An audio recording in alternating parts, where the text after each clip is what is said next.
Welcome to Eternal Darkness, where nightmares come to life. I'll be your host through these twisted tales tonight. Before we descend into the shadows, remember to like and subscribe to join our growing community of horror enthusiasts. Get comfortable, turn down the lights, and prepare yourself as we begin our journey into the unknown. The summer of 2019 marked my 16th birthday, and my parents thought it would be the perfect time to send me to Camp Riverside for what they called character building.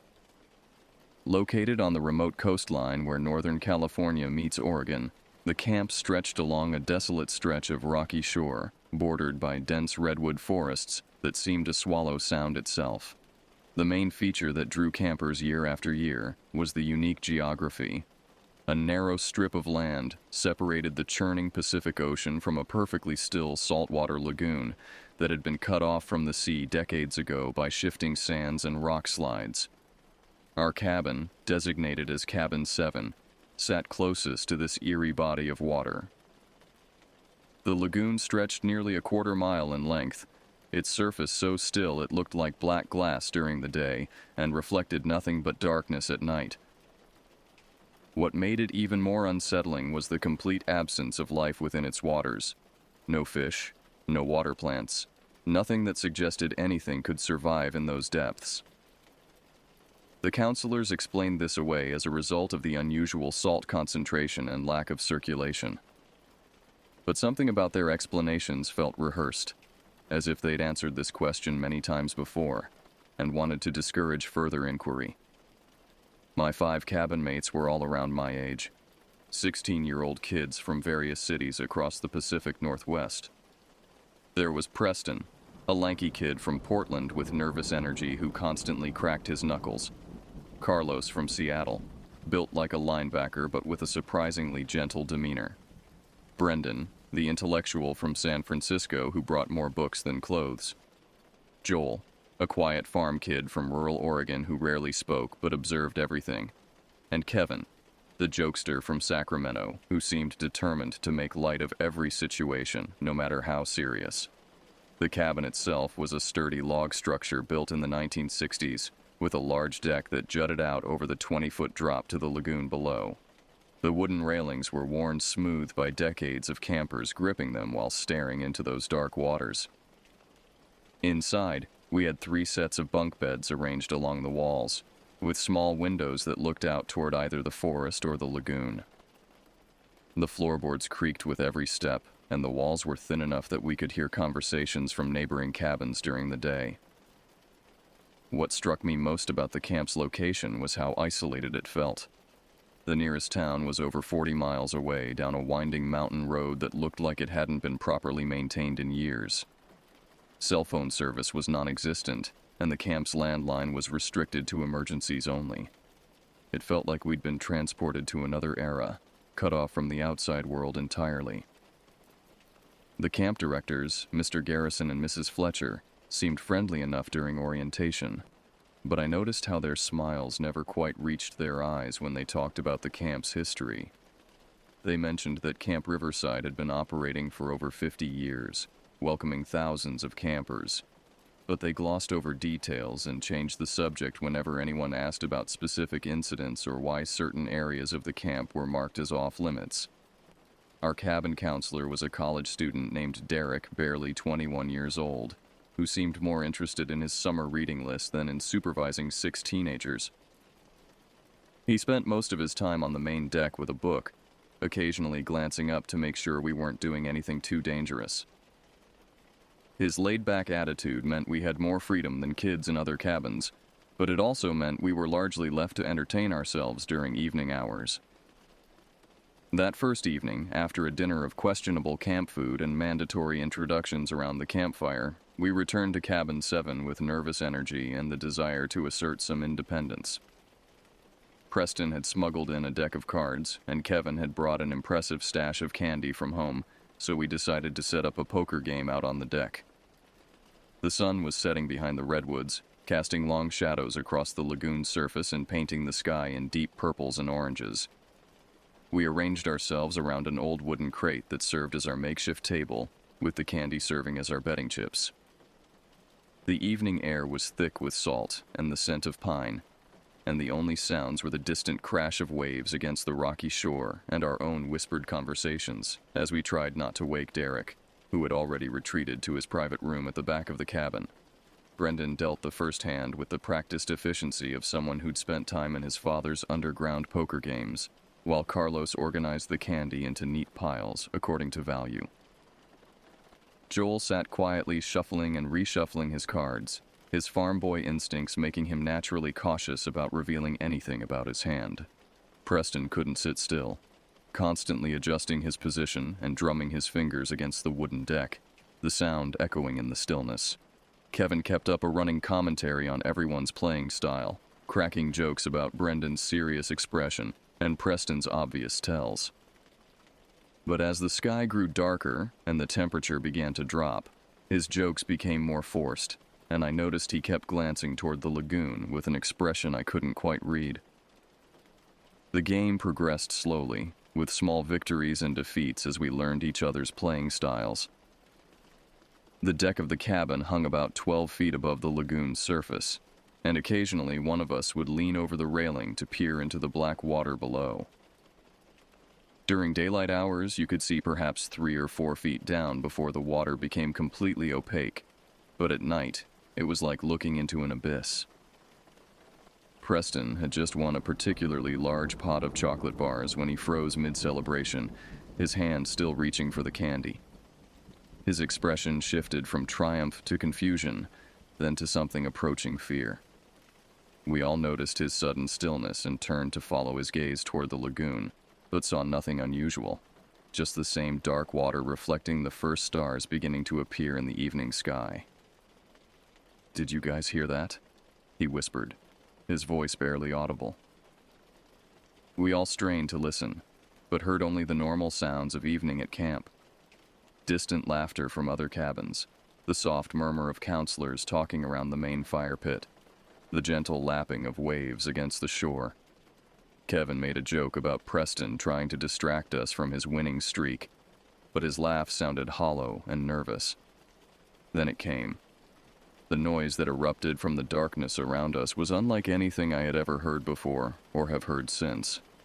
It was a sound that seemed to bypass the ears entirely and strike directly at some primitive part of the brain, the part that recognizes mortal danger even when the conscious mind doesn't understand what it's experiencing. Imagine the sound of metal being scraped against concrete but amplified tenfold and given a organic, almost vocal quality that suggested it was being produced by something alive. It was high-pitched enough to make our teeth ache, but with undertones so low they seemed to vibrate through the wooden deck beneath our feet. The sound lasted for what felt like an eternity, but was probably only 15 or 20 seconds, building in intensity before cutting off abruptly, leaving our ears ringing in the sudden silence. All 6 of us shot to our feet simultaneously, cards and candy scattering across the deck as we stumbled backward toward the cabin door. Preston's face had gone completely white, and Carlos, who I'd never seen show fear about anything, was gripping the deck railing so tightly his knuckles had turned pale. Kevin's usual stream of jokes had dried up completely, and even Brendan, typically unflappable, was staring wide-eyed into the darkness surrounding the lagoon. The most disturbing aspect of the sound was how it seemed to come from everywhere at once. It wasn't emanating from a specific direction that we could identify and potentially avoid. Instead, it filled the air around us completely, as if the darkness itself was producing it. Joel, who had grown up around every kind of wild animal in rural Oregon, shook his head slowly when Kevin asked if he recognized it. "Nothing makes a sound like that," Joel said quietly, his voice carrying the authority of someone who'd spent countless nights listening to coyotes, mountain lions, and bears. Nothing natural anyway. We scrambled inside the cabin, slamming the door behind us and turning the deadbolt with shaking hands. Derek emerged from his room, rubbing his eyes and asking what all the commotion was about. When we tried to explain what we'd heard, he listened with the patient expression adults use when they're humoring children's overactive imaginations. "Probably just coyotes," he said with a yawn. "They make all kinds of weird sounds, especially during mating season. Or maybe it was a mountain lion. They can sound pretty terrifying if you've never heard one before. But we knew it wasn't coyotes or mountain lions. Those were sounds from the natural world, sounds that belonged to creatures of flesh and blood and bone. What we'd heard was something else entirely, something that seemed to exist outside the normal rules of biology and physics. None of us slept well that night. We lay in our bunks listening to every creak of the cabin, every whisper of wind through the trees, every distant sound that might indicate the return of whatever had produced that horrible noise. Preston tossed and turned constantly, muttering apologies every time his movement made his bunk spring squeak. Carlos lay completely still, but I could tell from his breathing that he was wide awake. Kevin's usual bedtime commentary was replaced by tense silence. Brendan spent the night reading by flashlight, claiming he wasn't tired, but I noticed he kept glancing toward the windows that faced the lagoon. Joel positioned himself in the bunk with the best view of the door, and I realized he was keeping watch, old farm instincts kicking in even in this unfamiliar environment. The next morning dawned gray and overcast, with a thick fog rolling in from the ocean that reduced visibility to maybe 50 feet in any direction. The oppressive atmosphere seemed to match our collective mood as we stumbled through breakfast, dark circles under our eyes, and conversations conducted in hushed tones. During the morning activity period, while other campers participated in hiking and kayaking, the six of us made our way to the camp's small library housed in the main lodge. The building was older than our cabin, with thick stone walls and small windows that let in very little natural light. Inside, the air smelled of old books and wood polish, and our footsteps echoed on the hardwood floors. Near the front entrance, exactly as I remembered from the previous summer's brief visit, stood an old computer kiosk designed to help campers identify local wildlife. The interface was crude but functional, with recordings of dozens of animal sounds organized by species and habitat. We spent over an hour methodically going through every single recording, from common birds to the most exotic predators known to inhabit the Pacific Northwest. We listened to coyote howls in various contexts: territorial calls, mating calls, distress calls. We heard mountain lion screams, bear roars, elk bugles, and the calls of dozens of bird species. We even found recordings of less common animals like wolverines and lynx, sounds that few people ever hear in the wild. Nothing came close to what we'd experienced the night before. Brendan, with his systematic approach to research, began taking notes in a small notebook he always carried. He documented each sound we'd investigated and noted why it didn't match our experience. Preston grew increasingly agitated as we failed to find an explanation, pacing back and forth behind us and occasionally making comments about how maybe we should just forget about it and enjoy the rest of our time at camp. Carlos suggested we ask other campers if they'd heard anything unusual, so we spent the lunch period casually questioning kids from the other cabins. The responses were universally negative. No one else had heard anything out of the ordinary. Some kids from Cabin 3, which was positioned farther from the lagoon, mentioned hearing what they thought might have been coyotes in the distance, but their description didn't match our experience. Even more troubling was the reaction we got from some of the older campers, kids who'd been coming to Camp Riverside for several summers. When we described the sound we'd heard, a few of them exchanged glances that suggested recognition, but they quickly changed the subject or found excuses to leave the conversation. One girl from Cabin 12, a 17-year-old named Vanessa who'd been coming to the camp for 4 years, pulled me aside after lunch. "You're in Cabin 7, right?" she asked, glancing around to make sure no one else was listening. "The one closest to the lagoon?" When I nodded, her expression grew serious. "Look, I don't know what you guys heard last night, but if I were you, I'd request a transfer to a different cabin. Tell them you're having problems with your cabin mates or something. Just get away from that lagoon." Before I could ask her what she meant, she hurried away, leaving me with more questions than answers, and a growing sense that our experience was part of something larger, something the camp administration would prefer to keep quiet. That evening, we took every precaution we could think of. We closed and locked all the windows in the cabin, despite the stifling heat that built up inside.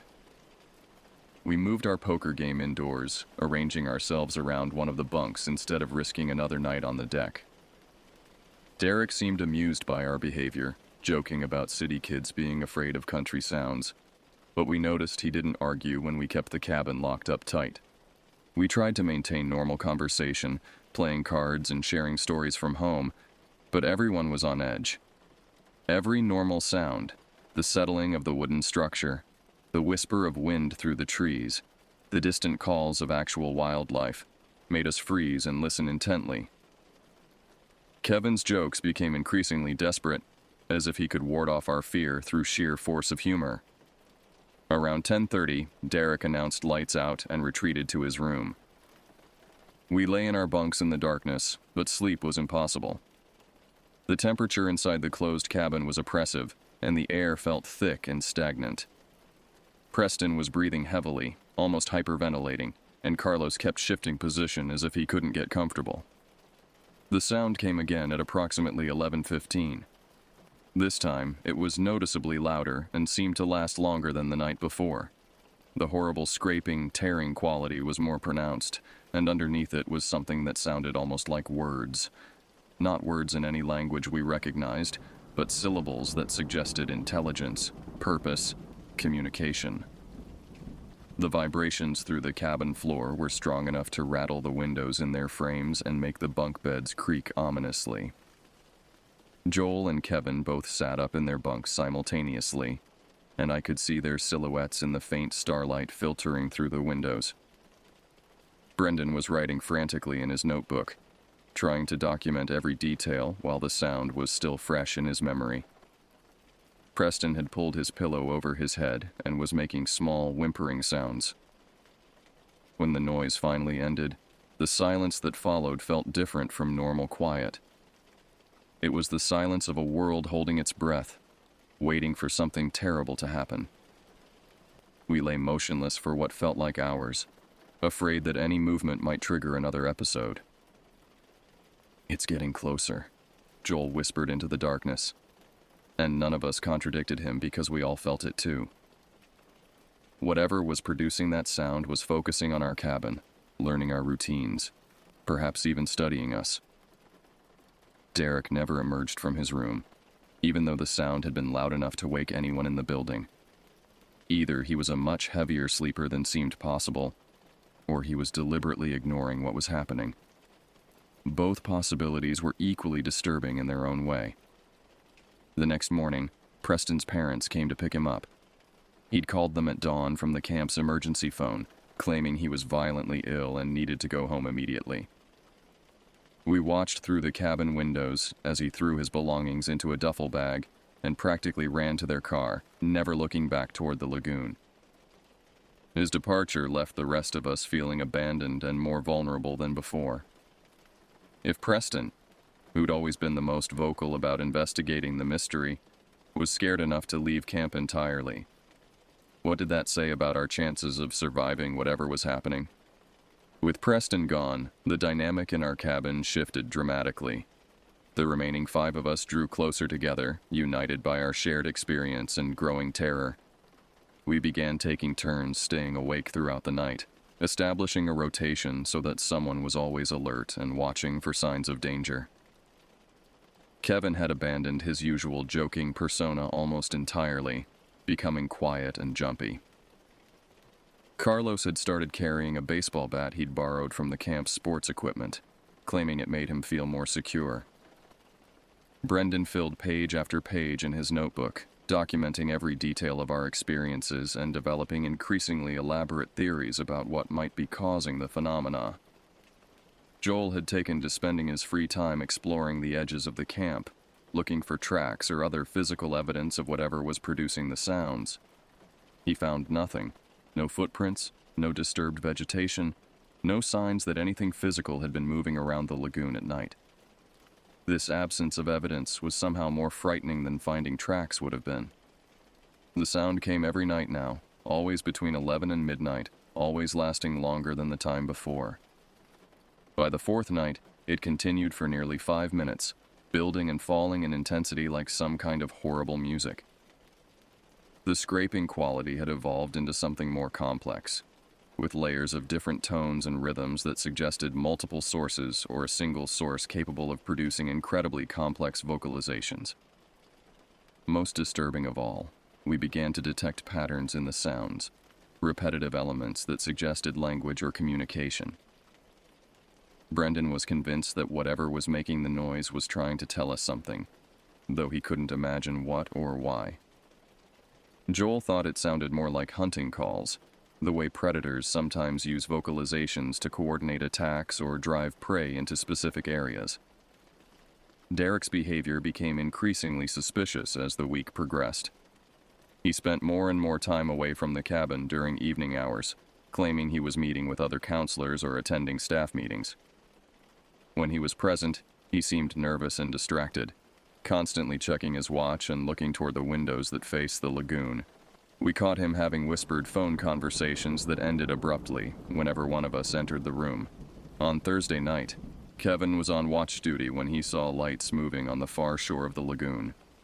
Not flashlights or lanterns, but pale, flickering illumination that seemed to dance just above the water's surface. He woke the rest of us, and we all witnessed the phenomena for nearly an hour before the lights gradually faded and disappeared.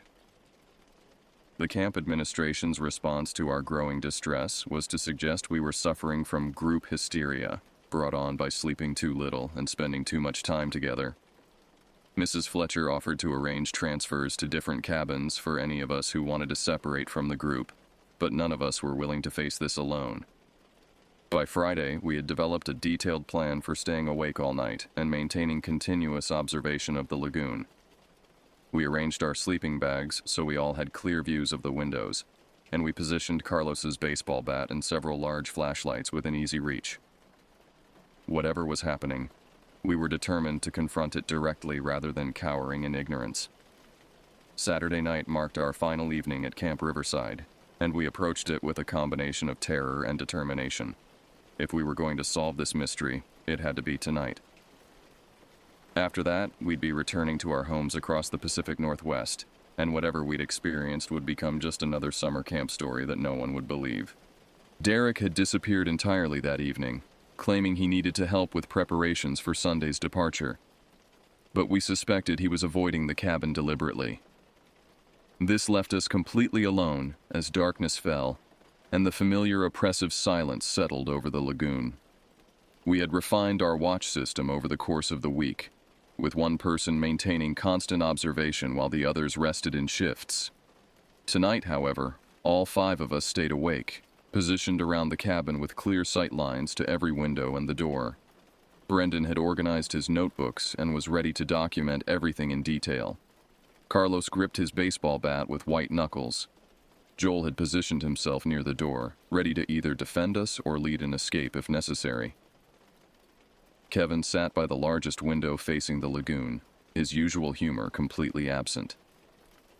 The sound began earlier than usual that night, starting as a low vibration that we felt in our bones before we could actually hear it. As it built in intensity, the familiar scraping quality was joined by new elements. Clicking sounds like insects, low moaning that reminded us uncomfortably of human voices in distress, and an underlying rhythm that seemed almost musical. But tonight was different in a crucial way. Tonight we could tell exactly where the sound was coming from. It was rising from the lagoon itself, starting from the deepest parts of the water and echoing off the rocky shores until it filled the air around us. Kevin, positioned at the main window, began making urgent gestures for the rest of us to join him. His face was pale with shock, and his hands were shaking as he pointed toward the water. The surface of the lagoon, which had been perfectly still every night for the past week, was now churning with activity. Large shapes moved beneath the dark water, creating waves and ripples that caught the faint starlight and reflected it back in disturbing patterns. Whatever was down there was massive.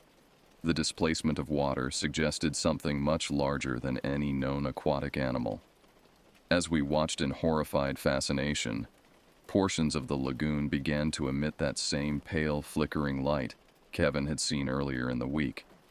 The illumination pulsed in rhythm with the sounds, creating an hypnotic display that was beautiful and terrifying at the same time. Then, at the height of the auditory assault, something broke the surface of the water. What we saw defied every rational explanation we could construct. It wasn't a creature in any biological sense. It was more like a distortion in reality itself. A dark shape that seemed to bend light around it and make our eyes water when we tried to focus on it directly. It moved with fluid grace despite having no clearly defined anatomy, rising from the lagoon's depths like a living shadow-given substance. The thing, for lack of a better word, approached the shore directly below our cabin. As it moved through the shallow water near the bank, we could see that it displaced liquid without creating the ripples or splash patterns that any physical object should produce. It was as if the water itself was rearranging to accommodate something that wasn't entirely present in our reality. Joel made a sound deep in his throat, something between a gasp and a moan, and stumbled backward from the window. Carlos raised his baseball bat, though what good a wooden club would do against something that might not even be fully material was anyone's guess. The entity paused at the water's edge, and though it had no visible sensory organs, we all felt the overwhelming certainty that it was looking directly at us. The sound it produced intensified, taking on new harmonic layers that seemed to resonate inside our skulls. Brendan's pen fell from his nerveless fingers, and his notebook slipped to the floor as he stared in shock.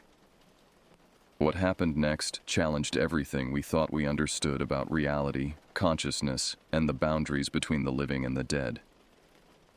The entity began to rise from the lagoon, not climbing onto the shore, but simply elevating itself through space as if gravity had no hold on it. As it ascended toward our cabin's deck, its form became more distinct, while simultaneously becoming more impossible to comprehend. It was roughly humanoid in shape, but wrong in every proportion. Its limbs were too long, joints bending in directions that shouldn't be possible. What might have been a torso stretched and contracted as if it were made of smoke rather than solid matter. Most disturbing of all, where a head should have been, there was only a roiling mass of darkness that hurt to look at directly. The sound it produced was no longer coming from any specific part of its body. Instead, the noise seemed to emanate from the air around it, from the wooden deck beneath our feet, from inside our own minds. It was communication of a sort, but not communication meant for human understanding. We were receiving information, but our brains weren't equipped to process what we were learning. Kevin collapsed to his knees, pressing his hands against his ears in a futile attempt to block out the psychic intrusion. Carlos swung his baseball bat at the window, not trying to hit the entity, but simply needing to do something, anything, to assert some form of control over the situation. The wooden bat splintered against the reinforced glass, leaving him holding a broken handle. Brendan, remarkably, was still trying to document what was happening, scribbling notes even as his hands shook so violently the words were barely legible. Joel had backed himself into a corner, farm boy pragmatism warring with the evidence of his senses as he tried to process something that simply couldn't exist. I found myself pressed against the far wall of the cabin, legs too weak to support my weight properly, staring at the impossible thing that hovered just outside our windows. It wasn't threatening us in any conventional sense. It wasn't trying to break in or harm us physically. Instead, it seemed to be studying us, learning about us, perhaps trying to understand us in the same way we were trying to understand it. The realization that struck me then was more terrifying than anything we'd experienced so far. This thing had been here all along. It lived in the lagoon, in the isolated waters that supported no conventional life, and it had been watching campers for decades. The off-limits areas, the rehearsed explanations from counselors, the way older campers reacted when we described our experiences, it all made sense now. Camp Riverside was built here specifically because of the entity, not in spite of it. The camp served as a kind of feeding ground, providing the creature with a steady stream of young minds to study and influence. We weren't the first group to experience these encounters, and we wouldn't be the last. Derek's absences, his nervous behavior, his deliberate avoidance of the cabin during our encounters. He knew exactly what was happening. The entire staff knew. They were complicit in whatever relationship existed between the camp and the thing in the lagoon. As this understanding crystallized in my mind, the entity's attention seemed to sharpen, focusing on me with an intensity that made my vision blur and my ears ring. It had detected my realization, my sudden comprehension of the larger truth, and it was pleased. Not pleased in any human sense, but satisfied that its study of our group had yielded the desired results. The sound it produced changed, becoming almost conversational, as if it were explaining something important that we needed to understand. But the explanation wasn't meant for our conscious minds. It was being written directly into our subconscious, becoming part of our memories and dreams and nightmares. We would leave Camp Riverside the next morning, return to our normal lives, and carry this experience with us forever. We would never speak of it to our parents, our friends, or anyone else who hadn't shared it with us. Not because we chose to keep it secret, but because the entity had made it impossible for us to communicate the truth to anyone who wasn't already part of its expanding network of witnesses. Years later, some of us would find ourselves drawn back to isolated bodies of water, standing at the edges of dark lakes and ponds, listening for sounds that shouldn't exist. Others would discover that they could hear things that other people couldn't, sounds from places that existed between reality and something else entirely. The entity retreated back into the lagoon as dawn approached, sinking below the surface with the same impossible grace it had displayed while rising. The water became still once more, reflecting nothing but empty sky, giving no indication that anything extraordinary had ever disturbed its depths. We packed our belongings in silence that Sunday morning, avoiding each other's eyes and speaking only when absolutely necessary. The bus ride home was conducted in uncomfortable quiet, each of us lost in our own thoughts and trying to process what we'd experienced. I never saw Carlos, Brendan, Joel, or Kevin again after that summer. We had each other's contact information, but none of us ever used it. The experience had bonded us together in a way that was simultaneously profound and unbearable. We were connected now to something larger than ourselves, part of a network of witnesses that stretched back decades and would continue to grow with each new group of campers who spent a week in Cabin 7. Sometimes, on quiet nights when the wind is still and the darkness seems deeper than it should be, I can still hear that sound echoing across the years. It's calling to others now, drawing new witnesses to remote places where reality grows thin and impossible things wait in the depths of dark water. Camp Riverside is still operating, still welcoming teenagers for character-building summer experiences. The lagoon is still there, still lifeless on the surface, still hiding something that defies every rational explanation. And somewhere in that dark water, the entity continues its ancient study of human consciousness, adding new voices to its ever-growing chorus of witnesses. God help the next group of kids who get assigned to Cabin 7.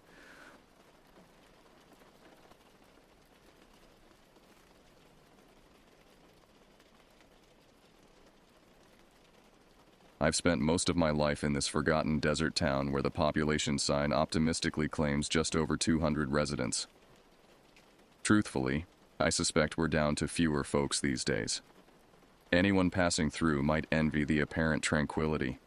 No traffic congestion, no glaring streetlights, nothing but arid landscape and distant mountains stretching toward infinity in every direction. The isolation can be deceiving in its beauty.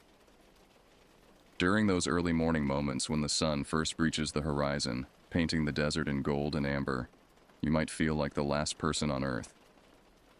There's a strange comfort in that solitude initially. The vast emptiness offers a kind of peaceful detachment from the chaos of civilization. But that's the insidious thing about isolation.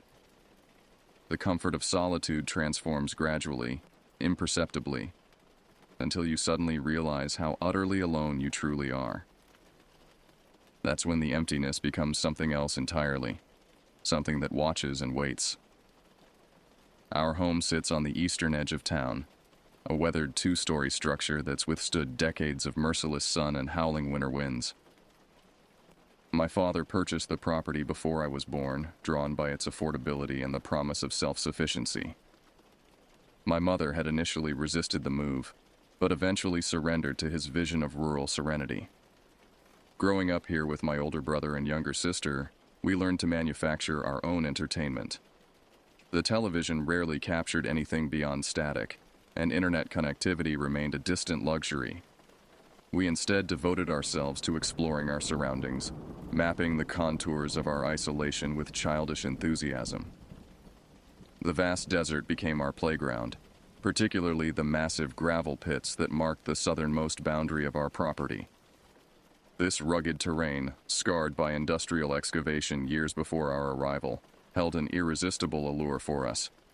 We christened it our secret base, though there was nothing remotely secret about it. The entire area consisted of enormous dusty depressions, scattered rock formations, and a few corroded metal signs warning trespassers to keep out. Those warnings, naturally, only enhanced the location's appeal for 3 adventure-starved children. In retrospect, I recognize that our parents permitted these explorations out of necessity rather than negligence. The practical demands of maintaining our remote existence consumed their attention, leaving us to create our own diversions within loosely defined boundaries. We established elaborate games among the gravel pits, survival scenarios, exploration missions, archaeological expeditions uncovering ancient artifacts that were merely rusted machinery parts. The area felt exhilarating under the blazing midday sun, yet simultaneously unsettling in its profound silence. No birds soared overhead, no insects buzzed. The desert observed our intrusions with mute indifference, or so I believed at the time. One particularly scorching August afternoon, when the heat created shimmering mirages across the desert floor, my siblings and I embarked on what we called an ultimate expedition. We challenged ourselves to venture deeper into the gravel pits than ever before, pushing past our usual boundaries despite the instinctive discomfort that intensified with each step. "Let's see who chickens out first," my brother taunted, always the instigator. At 14, he maintained an irritating superiority over my 12 years and our sister's 9. We trudged forward, our sneakers crunching against the sun-baked earth. The familiar landmarks of our usual playground gradually disappeared behind us as we penetrated further into unexplored territory. The silence grew more oppressive with each passing minute, as if the surrounding desert were consciously registering our presence. The air felt heavier, almost resistant to our progress. "Is it getting darker?" my sister whispered, though the sun remained high overhead. I understood what she meant. Not literal darkness, but a heaviness, a subtle dimming of the atmosphere that defied rational explanation. We had just crested a small ridge when we saw it. The structure stood approximately 30 yards ahead, nestled in a shallow depression. Someone had arranged thick wooden logs into a conical formation, a teepee of remarkable craftsmanship, roughly 7 feet tall at its highest point. The wood appeared freshly cut, pale and stripped of bark, the surfaces still gleaming with sap. We froze collectively, staring at this impossible construction.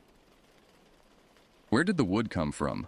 I murmured, voicing the obvious contradiction. Our landscape supported nothing but scrubby vegetation and stunted cacti. The nearest substantial trees grew in the mountains miles away. Transporting logs of that size through the desert would require considerable effort and equipment. "Maybe it's always been here," my brother suggested, though his voice betrayed his uncertainty. For several minutes we remained motionless, debating our next move. Part of me urged investigation. What purpose could such a structure serve in this desolate location? But a stronger instinct counseled retreat. Something about the teepee's precise geometry and inexplicable presence triggered deep-seated alarm signals. We should tell Mom and Dad, my sister decided, tugging at my sleeve. We backed away slowly, maintaining visual contact with the structure until distance obscured it from view. During our return journey, we affected casual bravado, trading theories about the teepee's origins. Yet beneath our forced nonchalance, genuine unease permeated our conversation. That night I lay awake in bed, replaying the discovery in my mind.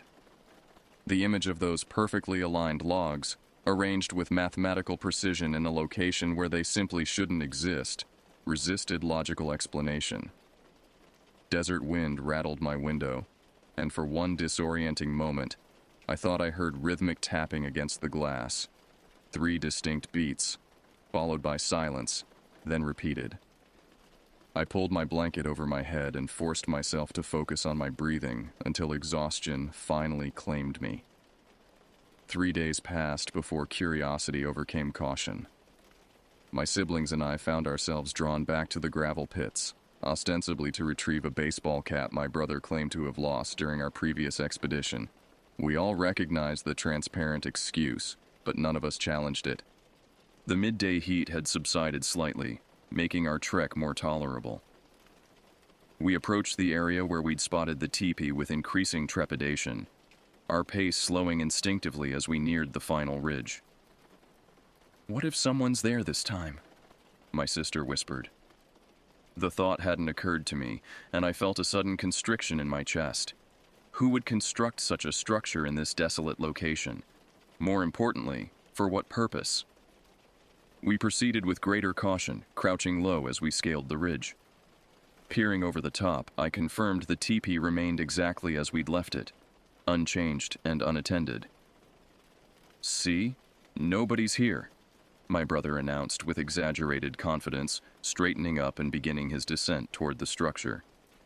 My sister and I exchanged apprehensive glances before reluctantly following. As we approached, I noticed something dark spread across the ground directly in front of the teepee's entrance, something that definitely hadn't been there during our previous visit. "Wait," I called out, but my brother had already spotted it. The object became identifiable as we drew nearer, a large bird, either a crow or raven, lying spread-eagled on the ground. Its wings had been stretched to their full span and somehow fixed in position. Most disturbing was the precise vertical incision that divided the creature perfectly down its center, from head to tail. The dissection appeared surgical in its precision. No blood stained the surrounding earth. The bird's internal organs had been removed, leaving hollow cavities exposed to the desert air. Despite the blistering heat that should have accelerated decomposition, no detectable odor emanated from the carcass, and no flies gathered around it. My sister released a muffled gasp, stepping backward involuntarily. I wanted to offer reassurance, but my vocal cords refused to cooperate. My brother, typically boastful and dismissive of danger, remained uncharacteristically silent, his face drained of color. Without discussion, we retreated, maintaining a strained composure until safely beyond the ridge. Then we ran, abandoning all pretense of courage, our footsteps pounding against the hard-packed earth in desperate rhythm. That evening, after dinner, I approached my mother in the kitchen. Something compelled me to seek adult validation, to confirm that our discovery warranted the profound dread it had inspired. "Mom, we found something weird in the gravel pits today," I began hesitantly. She glanced up from the dishes she was washing, her expression distracted. "What's that, honey?" I described the teepee and the dissected bird, watching her face carefully for signs of appropriate alarm. Instead, her features registered mild skepticism. "A teepee? Out there?" She dried her hands on a dishcloth. "Show me tomorrow." The following afternoon, I led my mother and siblings back to the location. I felt a perverse combination of dread and vindication as we approached the ridge. Dread at confronting the macabre scene again, vindication at finally having adult acknowledgement of our discovery. But when we crested the ridge, the depression lay empty. No teepee, no bird carcass, not even indentations in the soil where the structure had stood. The ground appeared completely undisturbed, as if nothing had ever existed there. My mother gave me that look, the one parents reserve for children whose imaginations have temporarily overtaken reality. "Well," she said carefully, "sometimes the desert plays tricks on your eyes." My siblings remained suspiciously quiet during the exchange. Later, in the privacy of my brother's room, we confirmed that we had all seen the same things. The teepee had been real, the bird had been real, and someone had removed all evidence of both with meticulous thoroughness. From that day forward, the gravel pits lost their charm for us. We found other diversions, other territories to explore, though none ventured as far from home as before. As summer faded into autumn, I developed an intensified awareness of my surroundings. Small details that previously escaped notice now demanded attention. A patch of footprints leading nowhere in the yard, sudden silences when birds should be chattering, or the way shadows seemed to linger after sunset, stretching toward our house with apparent purpose. I began noticing peculiarities that defied easy explanation. Objects in my room would be subtly repositioned while I attended school. The wind chimes on our porch would remain motionless during gusts that bent tree branches. Our dogs would sometimes refuse to enter certain rooms, hackles raised, emitting low, continuous growls at empty corners. My sleep patterns deteriorated. I would wake precisely at 3:17 a.m. nearly every night, heart racing, convinced someone had whispered directly into my ear. The words remained indecipherable, but the urgency behind them left me shaking beneath my blankets until dawn. I concealed these observations from my family, afraid they would dismiss them as childish anxiety or, worse, subject me to psychological evaluation. Instead, I channeled my unease into meticulous documentation, maintaining a journal of anomalies and attempting to identify patterns or explanations. One particular evening in late October, I decided to engage in what had previously been my favorite activity, stargazing. The desert sky, unpolluted by artificial light, offered spectacular celestial displays. I positioned myself in the bed of our pickup truck, jacket folded beneath my head for comfort, and gazed upward at the vast cosmic panorama. The distant lowing of cattle from the neighboring feedlot provided familiar ambient noise. Several miles separated our property from the agricultural operation, but sound carried remarkably well across the desert, especially at night. I found the rhythmic animal vocalizations oddly comforting, evidence of other living creatures sharing our isolation. As darkness deepened, the cattle began their usual evening restlessness, a collective murmuring that typically subsided within 30 minutes. But that night, something shifted in the audio landscape.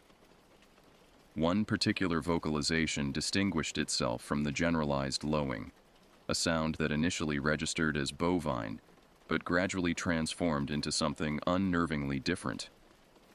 The noise elongated, developing modulations impossible for cattle anatomy to produce. It acquired tonal qualities that resembled human vocalization, yet remained fundamentally alien, neither animal nor human, but something occupying a disturbing middle ground. I sat upright in the truck bed, straining to isolate the source. The sound continued uninterrupted, a modulating drone that somehow projected directional focus despite originating from considerable distance. It seemed to bypass normal acoustic physics, maintaining consistent volume and clarity regardless of wind direction or environmental barriers. Most disturbing was the sensation that accompanied the sound, the unshakable conviction that it was intended specifically for me. Not general broadcast, but targeted communication. My name wasn't spoken, yet I felt personally addressed, summoned, expected to respond. My rational mind constructed desperate explanations, mechanical equipment malfunctioning, unusual weather conditions creating audio distortions, even potential hallucination from excessive stress. But my instincts rejected these possibilities with absolute certainty. Something out there was calling, and it knew I was listening. I abandoned my stargazing, practically vaulting from the truck bed and sprinting toward the house. Inside, I engaged every lock and closed every blind, creating artificial barriers against whatever generated that sound. I didn't mention the incident to my family, but that night I pushed my dresser against my bedroom door before attempting sleep. The cattle remained silent for 3 consecutive days afterward. When they resumed normal vocalizations on the 4th evening, I monitored them carefully from inside the house. The anomalous sound never recurred, yet its absence provided little comfort. Instead, I felt as though something had simply changed its approach, recognizing the need for greater subtlety. Summer arrived again, bringing with it our family's annual camping tradition. Every July, we would escape the desert heat by retreating to the mountains approximately 60 miles north of our property. The elevation provided cooler temperatures, pine forests, and temporary relief from our isolation. That year, my father selected a new location, a secluded clearing accessible only by a narrow dirt road that challenged even our 4-wheel drive vehicle. The remoteness appealed to him, promising uninterrupted communion with nature. My mother expressed reservations about the site's distance from ranger stations or other campers, but eventually acquiesced. We arrived late afternoon and established our campsite efficiently, having perfected the process over years of practice. My brother and sister erected the larger family tent while my parents organized cooking equipment.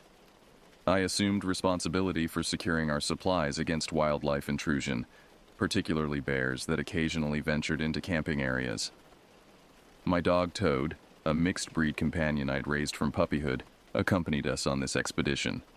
His presence provided significant comfort given my heightened vigilance following the previous year's incidents. Toad possessed remarkable sensitivity to environmental changes and had proven reliable at detecting potential threats long before human awareness. After completing initial setup, my father suggested gathering additional firewood for evening requirements. The surrounding forest offered abundant fallen branches, though larger logs would necessitate venturing further from camp. "I'll check that direction," I volunteered, pointing toward a promising section of woods. "Toad will help me carry stuff back." My father nodded approval, tossing me a pair of work gloves. "Stay within shouting distance," he cautioned. "We'll have dinner ready in about an hour." Toad and I set off, following a faint game trail that wound between towering pines. The dense canopy overhead created premature twilight at ground level, filtering sunlight into scattered golden shafts that illuminated suspended dust particles. The forest smelled of resin and decomposing vegetation, ordinarily pleasant natural aromas that somehow seemed overly intense, almost deliberately concentrated. We collected serviceable branches as we progressed, creating a small bundle under my arm. Toad trotted slightly ahead, occasionally stopping to investigate interesting scents. His behavior remained normal, which reassured me despite the growing sense of disconnection from our campsite. The forest absorbed sound with remarkable efficiency. Within minutes, my family's voices had completely disappeared, replaced by the subtle ambient noise of wind through pine needles and distant bird calls. I maintained mental tracking of our route, noting distinctive trees and rock formations to ensure uncomplicated return. Approximately 15 minutes into our excursion, I noticed Toad's demeanor change. His ears shifted position, rotating like satellite dishes attempting to capture faint signals. He stopped abruptly, head cocked toward something beyond my perception. Simultaneously, I experienced a peculiar sensation, a compulsion to deviate from the trail we followed. The urge manifested not as thought but as physical pull, drawing my attention deeper into the forest's uncharted sections. A specific direction called, with irresistible force, promising discovery of profound significance. The rational portion of my consciousness recognized this impulse as dangerously similar to the cattle sound incident, external influence disguised as internal motivation. Yet the compulsion intensified, overwhelming logical resistance. My legs actually began moving without conscious direction, carrying me off the established path toward whatever awaited in the deeper woods. Toad's sudden sharp bark shattered the trance-like state. He lunged forward, seizing my pant leg between his teeth and pulling backward with surprising force. The physical interruption broke the compulsion's hold, returning full autonomic control. I stood disoriented, suddenly aware that I'd nearly wandered away from our carefully tracked route. Toad maintained his grip on my clothing, growling softly but persistently. "Good boy," I whispered, crouching to stroke his head with trembling hands. "Good boy." We returned to camp directly, abandoning the firewood collection mission. I offered no explanation for our abbreviated expedition or empty hands, merely claiming difficulty finding suitable materials. My family accepted this explanation without question, unaware of how narrowly disaster had been averted. That night, confined within our tent, Toad refused to sleep. He remained vigilant at the zippered entrance, occasionally emitting low-warning growls directed toward the surrounding forest. Each time he reacted, I strained to detect whatever triggered his response, but human senses proved inadequate to the task. Dawn arrived after what seemed an interminable night. When we eventually broke camp 3 days later, I experienced profound relief at leaving the mountains behind. The desert's familiar dangers suddenly seemed preferable to whatever lurked among those shadowed pines, patiently waiting for unwary travelers to stray from established paths. Winter descended with unusual severity that year. November brought unprecedented snowfall to our typically arid region, transforming the desert landscape into an alien terrain of white dunes and ice-encrusted vegetation. The temperature plummeted, reaching record lows that challenged our home's heating system and froze exposed water pipes.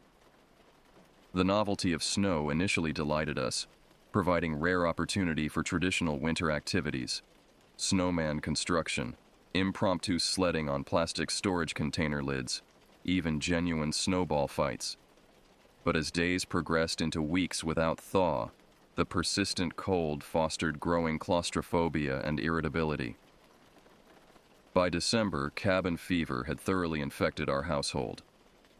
My mother maintained forced cheerfulness, organizing indoor activities and elaborately decorating for approaching holidays. My father spent increasing time in his workshop, emerging only for meals and necessary household maintenance. My siblings and I alternated between bickering and uneasy cooperation in games that no longer adequately distracted us. Our 2 dogs, Toad and a Siberian husky named Winter, suffered most from confinement. Accustomed to extensive outdoor exploration, they became restless and occasionally destructive when limited to brief, supervised excursions in the snow-covered yard. One particularly bitter evening, as twilight surrendered to full darkness, my mother noticed Winter's absence from his customary position near the living room heater. A quick household search confirmed he had somehow escaped our vigilance and presumably the house itself, though no doors showed signs of being left open. "He must have slipped out when your father brought in firewood," my mother concluded, already pulling on her heavy coat. "We need to find him before he gets too far." Despite temperatures well below freezing and developing fog that limited visibility to mere yards, we organized immediate search efforts. My father took the truck to check neighboring properties while my mother, sister, and I prepared to follow Winter's tracks visible in the fresh snow covering our yard. We bundled in multiple layers, equipped ourselves with flashlights, and ventured into the frigid darkness. Toad accompanied us, presumably to assist in locating his companion, though his reluctance to leave the house required unusual coaxing. Winter's paw prints led directly away from our property toward open desert, the opposite direction from town or neighboring farms. The tracks remained clearly defined despite light snowfall that had begun shortly after our departure. Why would he go this way? My sister wondered aloud, her breath forming visible clouds in the flashlight beam. "There's nothing out here." My mother offered no response, her expression concealed behind her scarf and the deepening darkness. We continued following the tracks for approximately 20 minutes, our progress slowed by increasingly difficult terrain. The fog thickened steadily, reducing visibility and transforming familiar landmarks into looming, indistinct shapes. Eventually, my mother made a practical decision. "We should get the truck," she determined. "We'll cover more ground, and it's getting dangerously cold." She designated me to return home and bring the vehicle once my father returned. "Take Toad with you," she instructed. "We'll continue a bit further on foot." I nodded agreement, secretly relieved at the prospect of temporary retreat from the oppressive combination of cold, fog, and growing unease. Toad and I turned back, following our own footprints through the accumulating snow. The return journey proved unexpectedly challenging.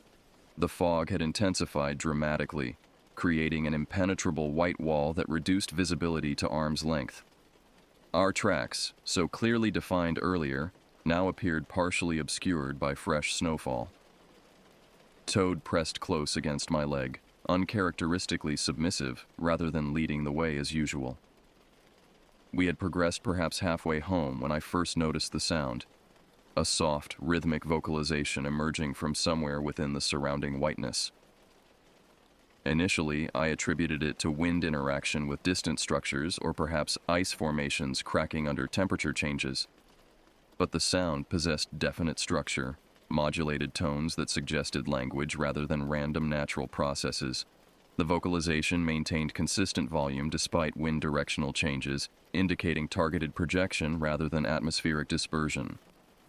Most unsettling was the unmistakable sensation of being directly addressed. Though I comprehended nothing of the actual communication, its intentionality registered with absolute clarity. Whatever generated these sounds knew exactly where I was within the obscuring fog and directed its message with precision. The language, if indeed it was language, resembled nothing in my experience. Not English, Spanish, or any recognizable human communication. The sounds combined elements of chanting with tonal variations that seemed mathematically rather than emotionally determined. Patterns too precise for human vocal production. Despite freezing temperature, perspiration formed on my skin beneath multiple clothing layers. An overwhelming urge to follow the sound's source manifested physically, creating directional pull similar to the forest incident months earlier. My legs actually began turning toward the voice before conscious recognition interrupted the response. Toad's intervention proved decisive once again. He seized my coat sleeve between his teeth, tugging with insistent force away from the sound's apparent origin. His entire body trembled, yet he maintained determined opposition to whatever summoned me.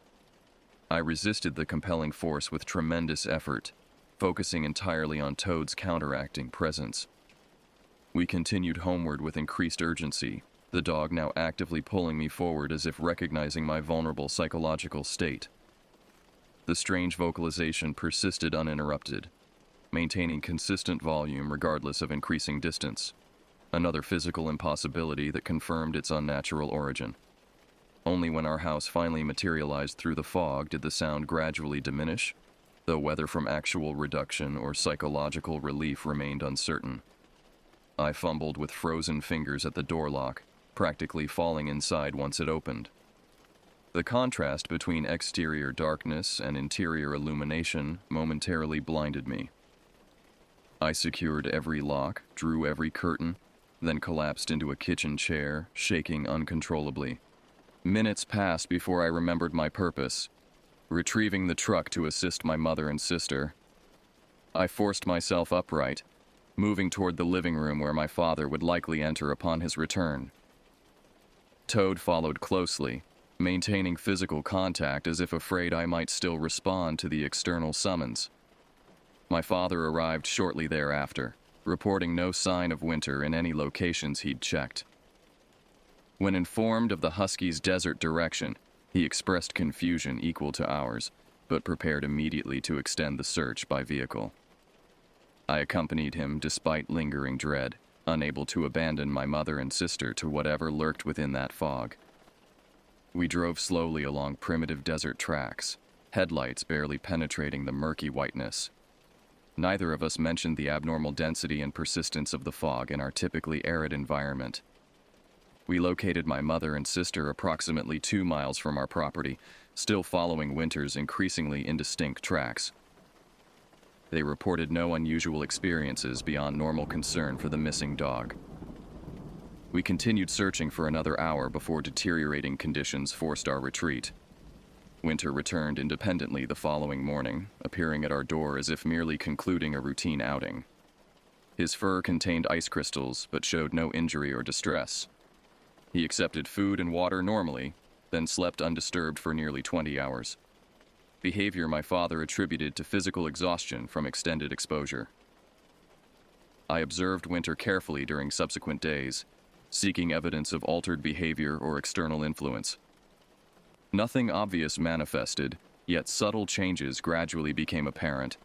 The husky developed heightened territorial responses, growling at unseen presences near property boundaries. He frequently positioned himself at windows during night hours, maintaining alert watchfulness toward the desert. Most significantly, Winter and Toad, previously inseparable companions, now maintained careful distance from each other. Occasional resource guarding had occurred before, but this represented fundamental relationship alteration. They occupied separate rooms when possible and avoided direct interaction even during outdoor activities.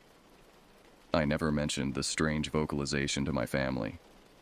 The experience defied credible description, and I feared their reaction should they attribute it to psychological instability rather than external reality. Yet privately, I wondered what might have occurred had Toad not intervened, where that compelling voice would have led me, and what purpose my arrival might have served. Spring eventually reclaimed our landscape, melting snow and reviving dormant vegetation. Desert wildflowers erupted in brief, spectacular bloom, creating temporary carpets of color across formerly monochromatic terrain. Temperatures moderated, allowing resumption of outdoor activities and relieving the psychological pressure of winter confinement. Superficially, our family readjusted to normal seasonal patterns. My parents focused on property maintenance delayed by harsh winter conditions. My siblings engaged in school activities and renewed social connections in town. The dogs resumed territorial patrols and enthusiastic exploration. I alone remained fundamentally altered by recent experiences. The incidents, the teepee discovery, the cattle sounds, the forest compulsion, the voice in the fog, had coalesced into undeniable pattern. Something observed our family with deliberate attention. More specifically, it observed me with particular interest, escalating contact attempts with concerning regularity. I established defensive routines without explaining their purpose to my family. Window checks before sunset, door lock verification, strategic nightlight placement to eliminate shadows in my bedroom. I restricted personal movements to daylight hours and populated areas, avoiding solitary excursions regardless of purpose. Toad received permission to sleep in my room, providing both psychological comfort and practical early warning capacity. Most significantly, I began systematic documentation of all unusual occurrences, however minor. A notebook concealed beneath my mattress accumulated observations, weather anomalies, animal behavior changes, unexplained sounds, temporal inconsistencies between clocks, and equipment malfunctions. The individual entries initially appeared random, trivial enough to dismiss individually. But visualized collectively, patterns emerged with disturbing clarity. Incidents clustered around specific calendar dates and lunar phases. Activity intensified during transition periods, dawn, dusk, seasonal changes. Geographical focus shifted systematically around our property, as if testing perimeter vulnerabilities. Whatever studied us operated with methodical precision, gathering information while simultaneously announcing its presence through calculated revelation. The contradictory approach suggested multiple purposes: observation combined with deliberate intimidation, or perhaps invitation. I hesitated to label the entity behind these manifestations. Entity itself implied unwarranted assumptions about singularity versus collective, consciousness versus natural process, intentionality versus random occurrence. Yet abstaining from identification provided no practical advantage in confronting tangible threat. Linguistic constructs shape perception. By refusing to name something, I potentially limited my capacity to recognize and respond appropriately. Conversely, incorrect naming might create false conceptual framework, directing attention toward irrelevant characteristics while obscuring genuine nature. I compromised by developing a private designation, the observer, acknowledging its primary demonstrated function without presuming physical form or motivational framework. The label provided sufficient cognitive anchor without excessive constraint on evolving understanding. Approximately 3 months after the winter fog incident, I identified the first evidence of escalation.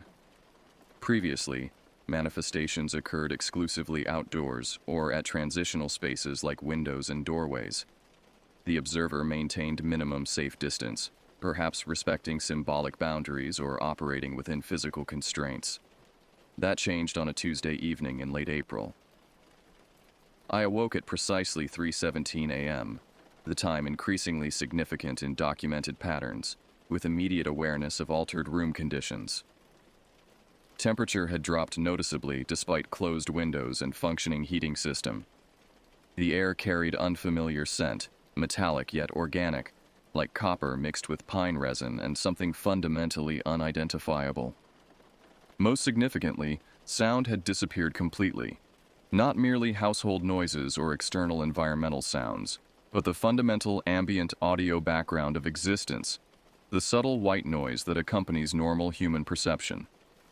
Its absence created vacuum-like sensation that pressurized my eardrums and momentarily disrupted equilibrium. Toad stood rigid beside my bed, focused intently on my bedroom doorway. His posture communicated extreme alertness rather than aggression, assessment rather than reaction preparation. No growl emanated from his throat, yet his entire body vibrated with tension. The doorway contained nothing visible. The hallway beyond remained dark, undisturbed. Yet Toad's unwavering attention confirmed presence beyond human visual perception. Something occupied that threshold, evaluating potential entry. I remained motionless, maintaining regular breathing despite accelerated heart rate. Flight response triggered adrenaline release, yet instinct counseled absolute stillness. Movement might provoke engagement rather than deter it. Predatory response often initiates through detected motion. Minutes extended with excruciating slowness. The invisible presence maintained position, neither advancing nor retreating.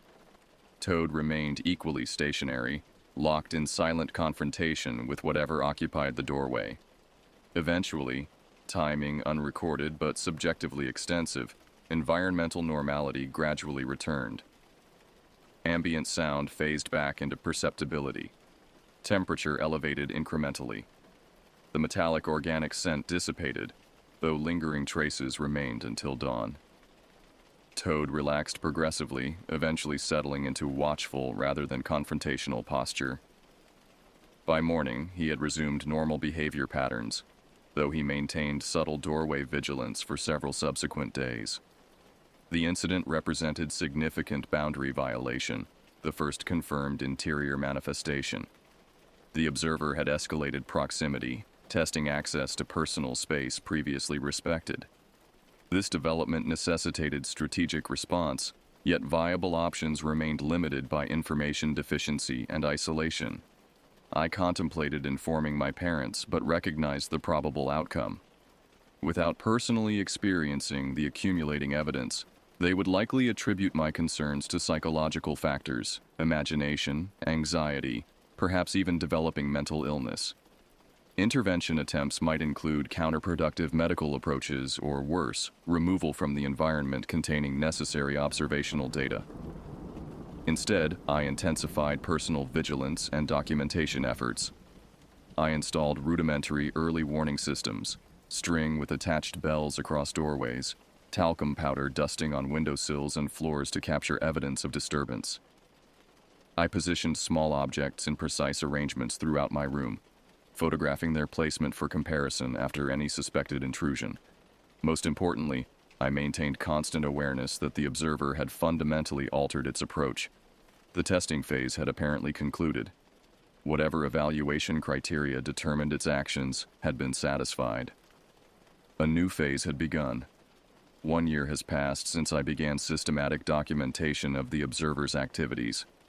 My original notebook has expanded to 3 volumes, containing detailed accounts of 37 distinct manifestations of varying intensity. The pattern analysis reveals accelerating frequency and escalating proximity, a trend line indicating intentional progression toward some undefined threshold event. My family remains oblivious to the situation's true nature. They acknowledge occasional unexplained occurrences, but attribute them to natural desert phenomena, house settling, wildlife activity, or perceptual misinterpretation. Their psychological defense mechanisms function admirably, maintaining comforting rationality through selective attention and creative explanation. I've ceased attempting to enlighten them. Their ignorance potentially serves protective function, as the observer appears primarily fixated on my awareness rather than general household surveillance. My siblings have experienced only peripheral contact with manifestations, and my parents report nothing beyond typical rural anomalies readily dismissed. Only Winter shares my direct experience, though his behavioral responses follow canine rather than human interpretative patterns. Since the fog incident, he maintains heightened alertness during nocturnal hours, positioning himself strategically near access points and responding to unseen stimuli with clear recognition. Toad remains my most reliable detection system and intervention mechanism. His sensitivity to the observer's presence consistently precedes human perception, providing crucial warning before manifestation achieves full effect. More significantly, his protective response has repeatedly interrupted whatever influence the observer attempts to exert on my cognitive and physical systems. I've established a functional coexistence framework based on recognition without engagement. I acknowledge the observer's presence when indicated by established markers, but refuse active response to its increasingly obvious invitation. The nature and purpose of that invitation remains unconfirmed, though contextual evidence suggests significant risk in acceptance. My documentation now includes meteorological correlations, astronomical alignments, and biorhythmic factors associated with manifestation events. Clear patterns have emerged. Activity intensifies during new moon phases, barometric pressure fluctuations, geomagnetic disturbances, and specific seasonal transitions. These correlations suggest natural rather than supernatural mechanisms, though the distinction provides minimal practical value regarding defense strategies. I've researched similar phenomena reported in other isolated rural locations, finding disturbing parallels despite geographical separation.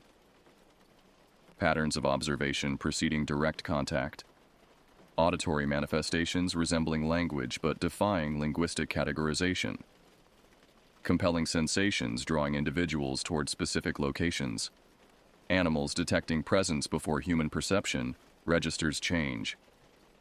The consistent elements suggest objective rather than subjective experience, actual external phenomena rather than psychological projection or hallucination. This conclusion offers mixed implications. External reality potentially permits physical intervention strategies but also confirms genuine external intelligence with unknown capabilities and intentions. Tonight marks the summer solstice, historically associated with peak manifestation activity in my documentation. I've prepared accordingly, ensuring all household members remain indoors after sunset, despite seasonal tendency toward outdoor evening activities. I've verified all access points, positioned early warning indicators, and established communication redundancy should power or telephone service experience interruption. Toad maintains close proximity, his behavior indicating awareness of impending significant event. Winter positions himself separately but strategically, covering secondary household access points with vigilant attention. Their coordinated response developed without human direction, emerging naturally from shared experience and species-appropriate protective instincts. As darkness approaches, I complete final preparation checks and settle into observation position with unobstructed views of primary approach vectors. The desert beyond our property boundaries transitions through sunset colors toward deepening purple twilight. Distant mountains register final illumination before surrendering to encroaching shadow. The quiet begins. Not normal desert evening transition with gradual sound alteration as diurnal creatures yield to nocturnal counterparts. Instead, orchestrated silence descends with deliberate totality, eliminating all ambient background. The absence creates pressure sensation against eardrums and skin surface, a vacuum-adjacent condition that physics insists remains impossible in open-air environment. Toad registers the change instantly, moving to alert posture without vocal response. Winter similarly reacts from his distant position, visible through intervening doorways. Both animals direct attention toward identical focal point outside east-facing windows. Nothing visible occupies that location. The exterior lighting system illuminates empty desert landscape, showing normal configuration without disturbance. Yet both dogs maintain unwavering focus, communicating absolute certainty regarding presence beyond human visual perception. The house interior temperature drops noticeably despite environmental control systems operating at standard parameters. My exhaled breath becomes visible in condensation clouds illuminated by reading lamp. The metallic organic scent manifests with unprecedented intensity, suggesting proximity increase beyond previous encounters. Then sound returns, not normal environmental audio, but singular focused vibration, directed with evident intent. The modulated tones contain mathematical precision exceeding human vocal production capability. Pattern suggests language or communication attempt, though fundamental structure bears no resemblance to terrestrial linguistic systems. The sound originates from precisely the location commanding canine attention, yet without visible source. It maintains consistent volume and clarity despite contradicting standard acoustic propagation principles. Most significantly, it generates the now familiar compulsion effect, irresistible urge to approach, to engage, to accept unspecified invitation. I recognize the response mechanism from previous encounters and implement practiced countermeasures, cognitive focus exercises, physical grounding techniques, perceptual frame shifting. The compulsion persists but remains manageable with deliberate resistance. Toad's presence provides additional anchoring, his physical contact interrupting the external influence. The manifestation continues approximately 17 minutes by documented timing, though subjective experience suggests considerably extended duration. Throughout this period, the observer maintains position and communication attempt without escalation or alteration, despite non-response from intended recipient. Then, with equivalent suddenness to its initiation, the phenomenon terminates. Environmental normality returns in systematic progression, temperature elevation, scent dissipation, ambient sound restoration. The only evidence of occurrence remains in documentation notes and subtle behavioral changes in household animals. I maintain vigilance throughout the night, anticipating potential secondary approach. None materializes. By dawn, the residential environment has completely normalized, with no residual indicators of visitation. The event follows established pattern in all measurable aspects, though intensity metrics register approximately 22% increase over previous peak manifestation.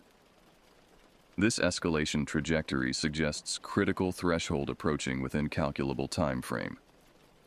Extrapolating from documented progression, I estimate approximately 3 months until the observer's activities achieve whatever objective drives this systematic campaign. The nature of that objective remains undetermined, though contextual indicators suggest transformative rather than destructive intent. I've considered relocation as potential avoidance strategy. Financial and logistical constraints present significant obstacles, but determined effort could potentially achieve geographic separation. However, pattern analysis from similar reported phenomena suggests relocation merely delays rather than prevents continuation. The observer demonstrates remarkable tracking capability, potentially independent of physical distance limitations. More concerning, interrupting the established interaction pattern might trigger accelerated timeline or altered methodology with unpredictable consequences. Current situation, while unsettling, maintains certain predictability and manageable parameters.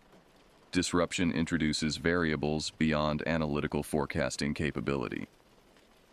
For now, I maintain established protocols, documentation, vigilance, non-engagement, combined with non-resistance.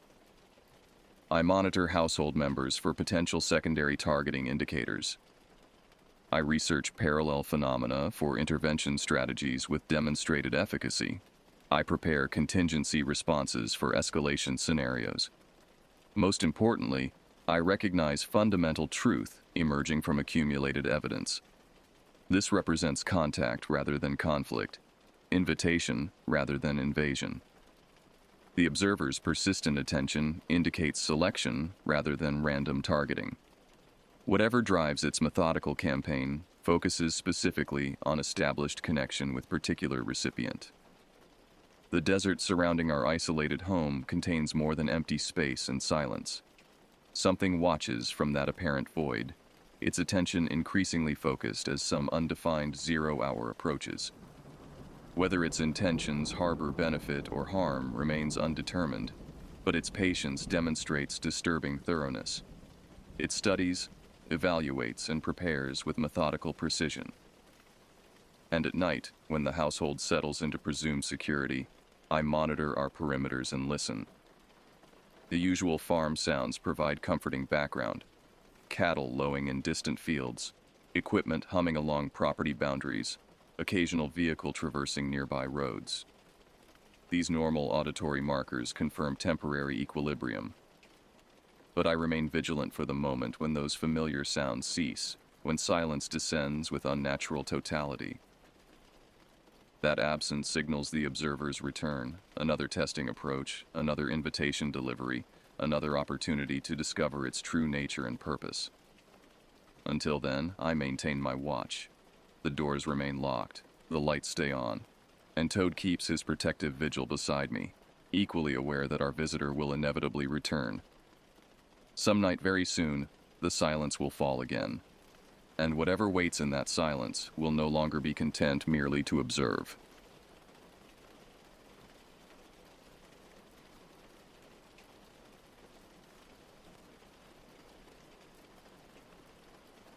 I've always considered myself an experienced hiker. 10 years of backpacking across national parks had hardened me against most wilderness challenges, or so I thought. What happened in the North Cascades would forever change my understanding of fear. The late September air carried the first bite of autumn as I shouldered my pack at the remote trailhead. According to my map, the Hollow Ridge Trail stretched 26 miles through some of the most isolated terrain in Washington state. Few hikers ventured this deep, especially solo, but I'd been planning this trip for months. Weather's turning early this year, the ranger had warned when I registered my itinerary.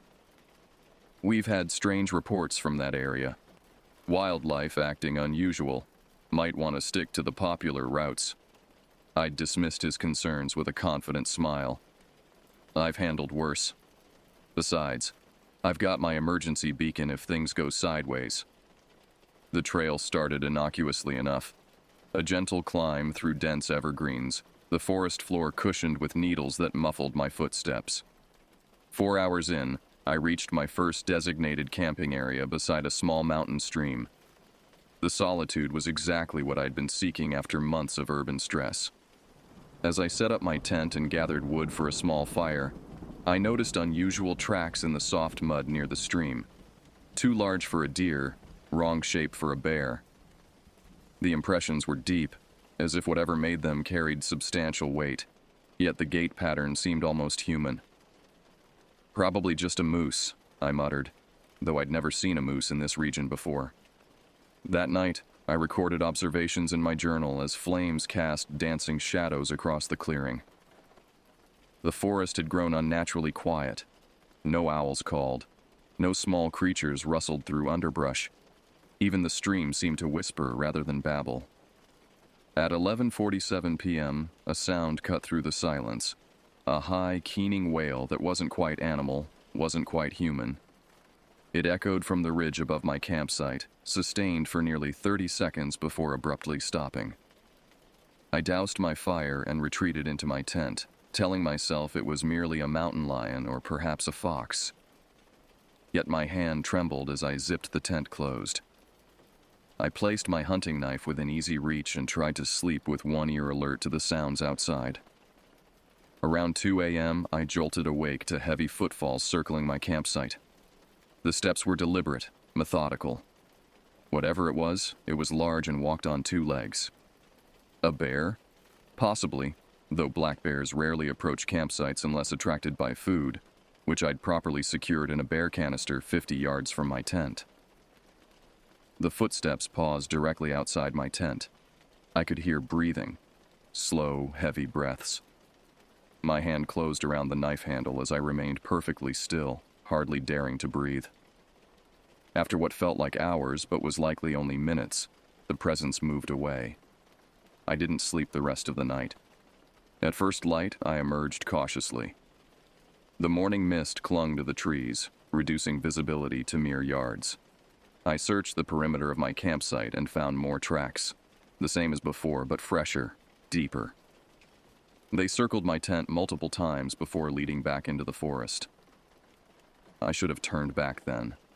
Every instinct screamed danger, but pride and stubbornness pushed me forward. I'd planned this 5-day hike meticulously. Whatever wildlife was out there, I reasoned, I could handle it with proper precautions. By midday, I'd reached a stunning alpine meadow dotted with late-season wildflowers. The beauty temporarily eased my apprehension. Then I spotted something that stopped me cold. A crude arrangement of stones forming what appeared to be an arrow, pointing deeper into the wilderness, in the exact direction I was headed. Probably left by other hikers, I reasoned, though the formation seemed fresh, with disturbed earth around the stones suggesting recent placement. I photographed it, an uneasy feeling settling in my stomach as I continued along the trail. That afternoon, I encountered the first physical evidence that something was truly wrong. Hanging from a branch at eye level was a small bundle of twigs bound with what looked like sinew, forming an intricate pattern I didn't recognize. Native American craftsmanship, perhaps. But why here, suspended over the trail? I left it untouched and pressed on, increasingly aware of a sensation I couldn't shake. The feeling of being watched. The second day dawned with heavy fog that refused to burn off as the morning progressed. Visibility remained limited to 20 feet in any direction, transforming familiar shapes into looming spectral forms. I broke camp early, eager to reach my next destination, a high alpine lake where I hoped the open terrain might provide some comfort after the claustrophobic forest. The silence that had descended the previous evening persisted. No birdsong accompanied my hike. No insects buzzed. Even the wind seemed to hold its breath, creating an acoustic dead zone that amplified every snap of twigs beneath my boots. 4 miles into the day's journey, I discovered the first unmistakable sign that I wasn't alone. A perfect outline of a handprint pressed into the mud of the trail, except the proportions were wrong. The fingers too long, the palm too narrow.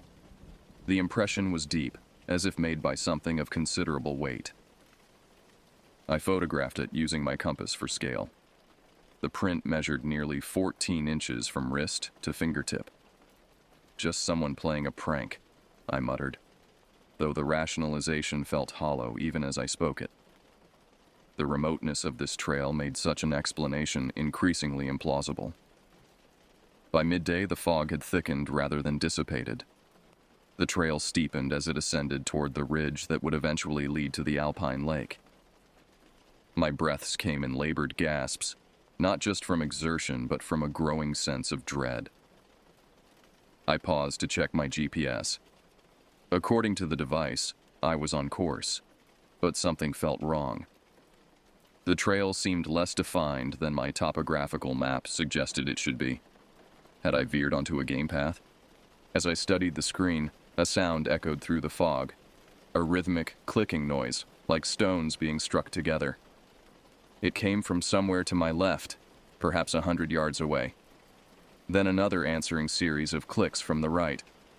I switched off my headlamps, suddenly aware that I was potentially being triangulated. The clicks continued, moving positions, drawing closer. I abandoned the trail, scrambling uphill through dense underbrush, fighting to control my breathing as branches clawed at my face and clothing. After 20 minutes of frantic climbing, I found myself atop a rocky outcrop that offered some protection, approachable from only one direction. I unslung my pack and retrieved my emergency satellite communicator. No signal. The steep terrain and heavy cloud cover were blocking transmission. I would need higher ground or clearer skies. From my vantage point, I surveyed what little I could see of the surrounding forest. Nothing moved in the fog. The clicking had stopped. Yet the silence felt expectant, as if the forest itself was holding its breath. I decided to wait. Night travel in these conditions would be suicidal. As daylight faded, I arranged rocks to create a small windbreak, but didn't risk a fire. The fog had begun to take on an amber hue in the sunset, creating disorienting pools of light between the trees below. That's when I saw it. A figure moving through the mist. Tall, impossibly tall, with a gait that seemed off somehow. It paused at the base of my outcrop, head tilted upward as if sensing my presence. Though the fog obscured details, I could make out the general silhouette. Humanoid, but wrong in subtle, disturbing ways. I pressed myself flat against the rock, pulse hammering in my ears. The figure remained motionless for nearly 10 minutes before moving on, disappearing into the fog with unsettling silence despite its size. Once certain it had gone, I retrieved my journal with shaking hands. Day 2. Observed bipedal figure approx. 7-8 feet tall, not bare. Movement pattern inconsistent with known wildlife. Clicking sounds may be method of communication or echolocation. Current hypothesis. Unknown human inhabitants with territorial aggression. Alternative explanation. Severe stress-induced hallucination. No evidence to support latter yet. As night settled fully, temperatures plummeted. I huddled in my sleeping bag, back pressed against rock, knife in hand. Sleep came in fitful bursts, interrupted by sounds that penetrated even my exhaustion. Rustling movement circling the base of my outcrop, occasional clicks, and once, a low vocalization that approximated my name with terrifying accuracy. Dawn revealed more strange arrangements. Small piles of stones had been placed at regular intervals around the base of my outcrop, forming a perfect circle. Each pile consisted of exactly 3 stones balanced precariously atop one another. More disturbing were the tracks, the same elongated footprints I'd seen before, but now they spiraled around my position, growing closer with each circuit, until they stopped precisely at the spot where climbing access would be easiest. Whatever was out there had spent the night systematically analyzing how to reach me. I gathered my gear with mechanical efficiency, mind racing through options. Continuing to my planned destination seemed foolhardy, but backtracking meant potentially encountering whatever had been stalking me. The third option, attempting to contact emergency services, required higher ground and clear skies. I chose the ridgeline. From there, I might get satellite reception and, if necessary, visibility to signal aircraft. The fog began to thin as I climbed, offering momentary glimpses of the vast wilderness surrounding me. During one such break in the white blanket, I spotted something that froze my blood. A figure standing on a distant ridge watching me. Even at that distance, I could sense its unnatural stillness, its patient observation. It raised one elongated arm, pointing directly at me before disappearing as fog closed in again. By mid-afternoon of the third day, I'd abandoned my original route entirely. My goal now was simply to reach the fire lookout tower marked on my map, approximately 11 miles northeast of my position. The tower would offer shelter, potential communication equipment, and defensible position. The weather worsened as I pushed through increasingly difficult terrain. Light rain began to fall, turning the ground treacherous. Thunder rumbled in the distance. A storm was approaching. I needed shelter before nightfall. I checked my satellite communicator hourly. Still no signal. My cell phone remained useless. No service had been available since I'd left the trailhead 3 days ago. Around 4 p.m., I found a natural rock overhang that would provide some protection from the elements. It wasn't ideal. The space was confined with only one entrance, exit, but the approaching storm left me little choice. As I established my makeshift camp, I noticed unusual markings etched into the rock wall of the overhang.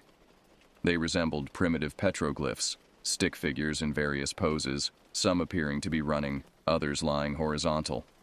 One larger figure stood among them, disproportionately tall with elongated limbs. I traced the markings with my fingers. They weren't ancient.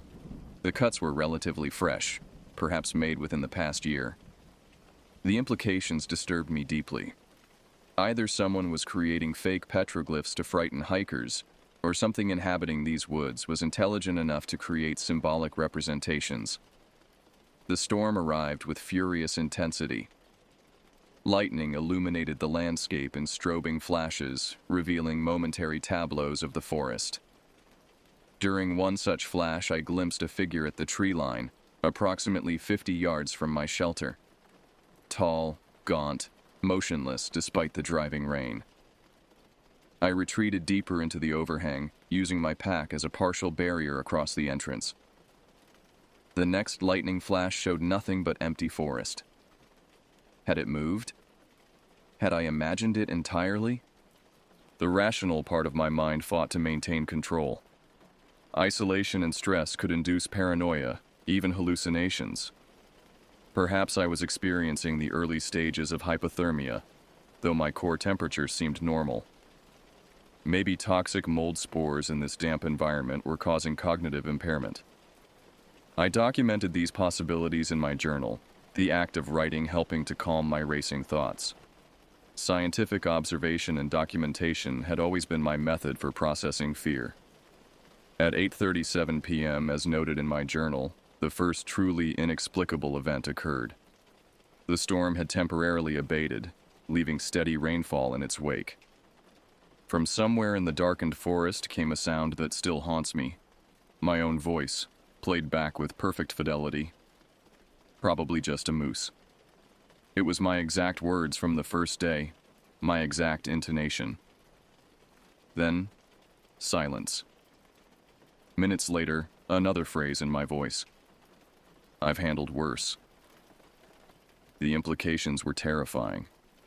Something had been close enough to hear me speak, possessed sufficient intelligence to remember specific phrases, and could mimic human speech with perfect accuracy. I spent the remainder of the night in a state of hypervigilance, recording each occurrence in my journal. 10:13 p.m., voice mimicry. Weather's turning early this year. 11:47 p.m., voice mimicry. Probably left by other hikers. 1:22 a.m., scratching sounds outside overhang. Duration, 3 minutes. 2:16 a.m., voice mimicry. I've got my emergency beacon if things go sideways. Each phrase represented something I'd said aloud during my journey. The entity was revealing not only its presence throughout my trip, but its deliberate observation and cataloging of my words. By morning, the rain had stopped. Exhaustion clouded my judgment, but one thing was clear. I needed to reach civilization. The fire lookout tower remained my best option. As I gathered my gear, I noticed something that hadn't been visible in the darkness. A small arrangement of twigs and leaves placed just outside the overhang. It resembled a crude human figure, bound together with what appeared to be hair. I photographed it, but left it untouched. My hands shook as I shouldered my pack. The forest seemed different in the aftermath of the storm. Quieter, more watchful. The sense of being observed intensified with each step I took. Periodically, I heard mimicked phrases from my own past conversations, always from different directions, always just beyond visual range. It was hurting me. The realization struck with horrifying clarity. Whatever stalked me was intelligent enough to use psychological warfare to understand how to manipulate my movements. The mimicry from multiple directions created the impression of multiple entities, heightening my fear and disorientation. By midday, I'd covered only 4 miles of the 11 separating me from the lookout tower. The constant vigilance, lack of sleep, and stress had taken their toll. I found myself checking my 6 every few steps, jumping at ordinary forest sounds, second-guessing my navigation. When I stopped to filter water from a small stream, I noticed fresh tracks on the opposite bank. The same elongated footprints, but now accompanied by something new. Parallel to the footprints ran a continuous line, as if something was being dragged. I didn't want to consider what that something might be. As I photographed the tracks, a reflection in the water caught my attention. Something was behind me. I whirled, nearly losing my balance on the slick rocks. Nothing visible. Yet when I turned back to the stream, the reflection showed a tall figure standing directly behind me, its features indistinct except for eyes that reflected light like a nocturnal animal's. I scrambled backwards, boots slipping on wet stones, heart pounding so hard it felt like it might rupture. Again, nothing was physically present, yet the reflection remained in the water, the figure now tilting its head in an almost curious gesture. Was I hallucinating? Had lack of sleep finally broken my perception of reality? I backed away from the stream, unable to tear my eyes from that impossible reflection. Only when I'd retreated 15 yards did the water show only sky and trees again. I ran. Blind panic overrode training and experience. I ran until my lungs burned and my legs threatened to buckle, crashing through underbrush with no regard for the noise I created or the trail I was supposed to follow. When I finally stopped, gasping for breath, I realized with horror that I'd lost my orientation completely. The dense tree cover prevented me from using the sun to establish direction. My frantic flight had taken me off any established trail. I was lost. Night fell with cruel swiftness. After hours of attempting to reorient myself using topographical features and my compass, I'd made minimal progress toward the fire lookout tower. The forest seemed to actively resist my efforts, leading me in circles despite my best navigational techniques. I found myself in a small clearing as darkness descended fully. With no better options, I established camp, though camp was a generous description for my huddled form beneath a hastily erected tarp. I didn't dare light a fire. The beacon that might guide rescuers would also guide whatever hunted me. The temperature dropped rapidly. My breath formed visible clouds in the beam of my headlamp. The battery indicator showed less than 30% remaining. I would need to conserve power. At 9:42 p.m., the clicking sounds returned. They came from the darkness beyond my small circle of light, moving in patterns that suggested multiple sources. I dimmed my lamp to its lowest setting and retrieved my hunting knife.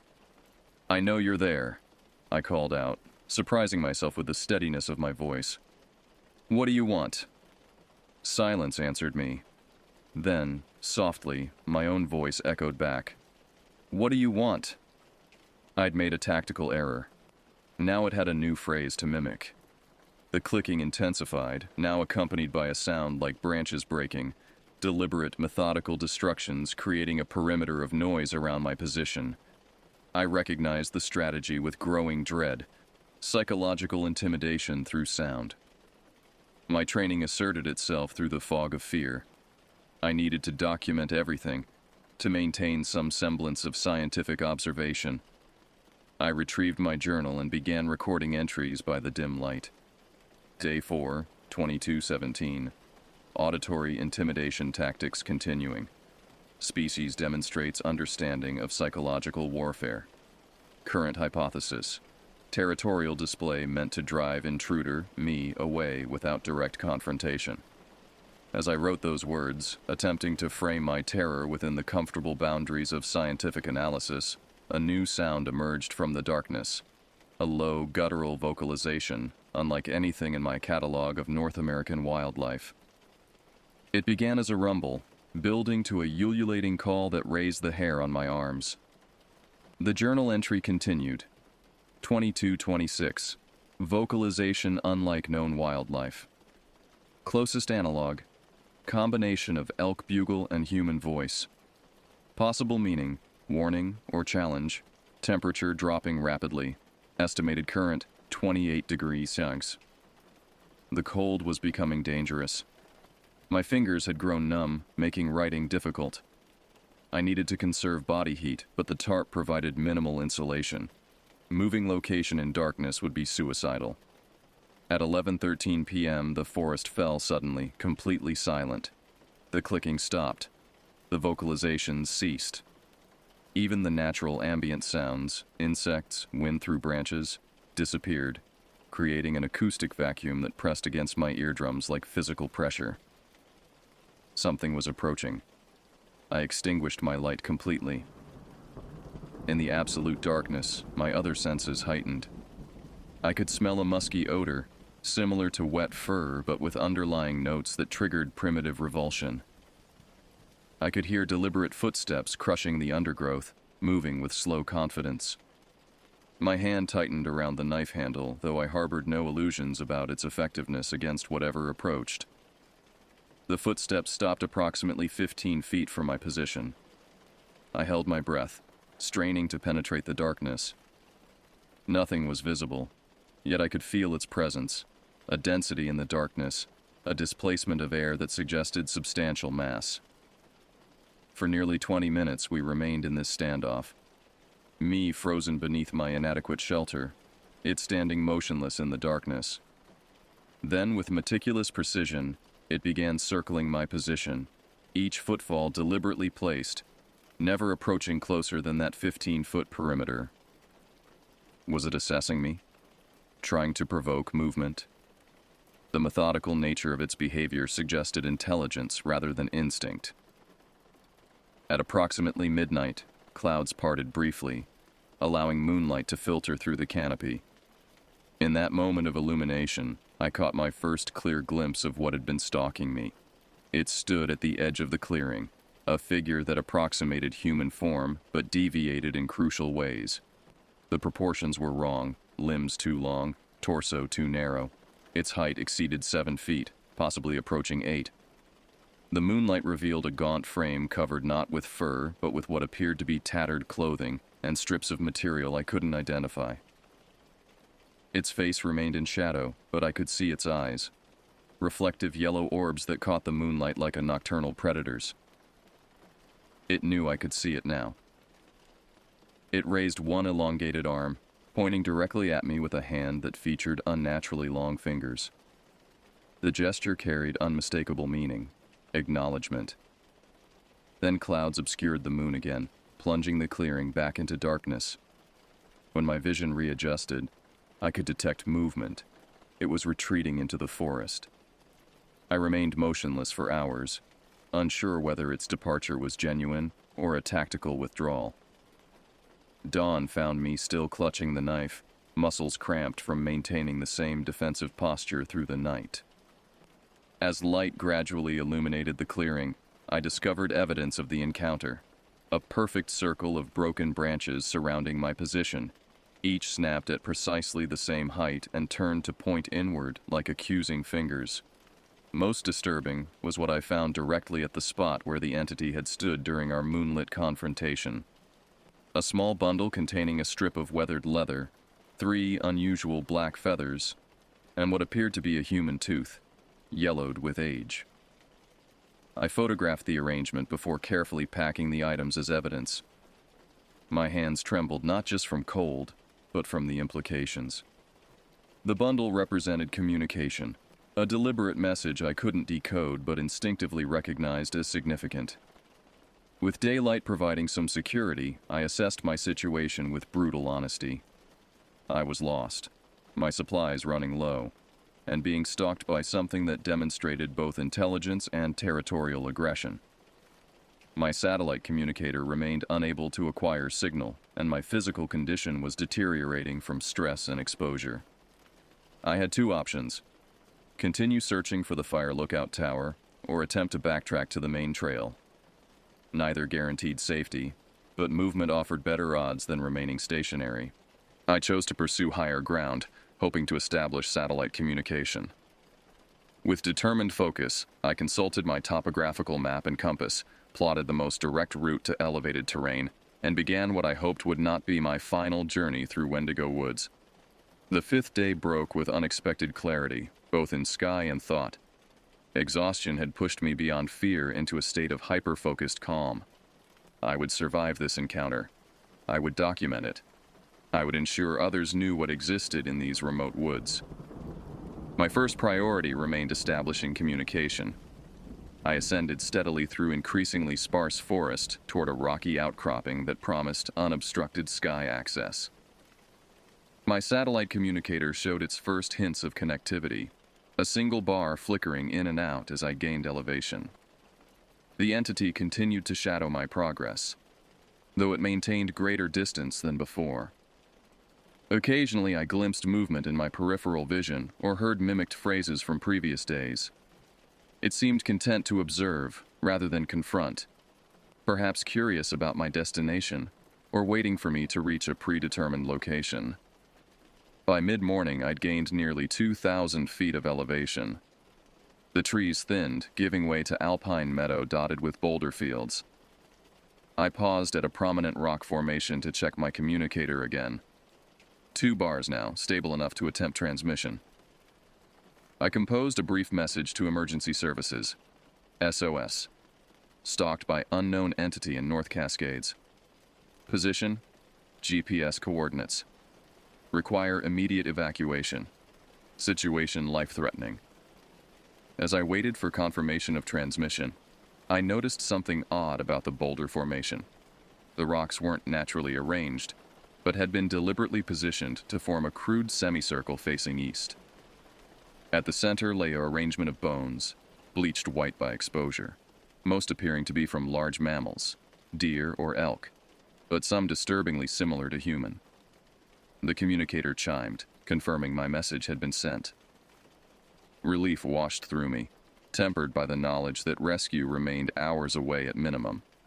I documented the bone arrangement with my camera, maintaining scientific detachment despite the implications. This was a ritual site of some kind, perhaps explaining why the entity had seemed to herd me in this direction. The back of my neck prickled with the unmistakable sensation of being watched. I turned slowly to find the entity standing at the meadow's edge, partially obscured by the last line of trees. In daylight, details I'd missed in our moonlit encounter became apparent. It wore what appeared to be heavily weathered clothing, tattered fragments of what might once have been outdoor gear, supplemented with crude additions made from animal hide and plant materials. Its limbs were indeed disproportionately long, though whether from natural structure or deliberate modification was unclear. Its face remained the most disturbing aspect, gaunt to the point of emaciation, with pronounced cheekbones and deep-set eyes that reflected light unnaturally.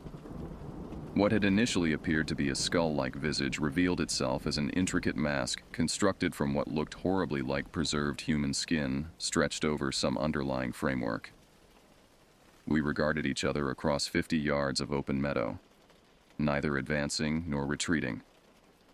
A standoff between species, one documented, one existing outside scientific classification. "What are you?" I called, voice steady despite my racing heart. It tilted its head at the sound, then straightened to its full height, easily 7.5 feet. With deliberate movements, it raised both arms outward in what might have been a gesture of display or greeting.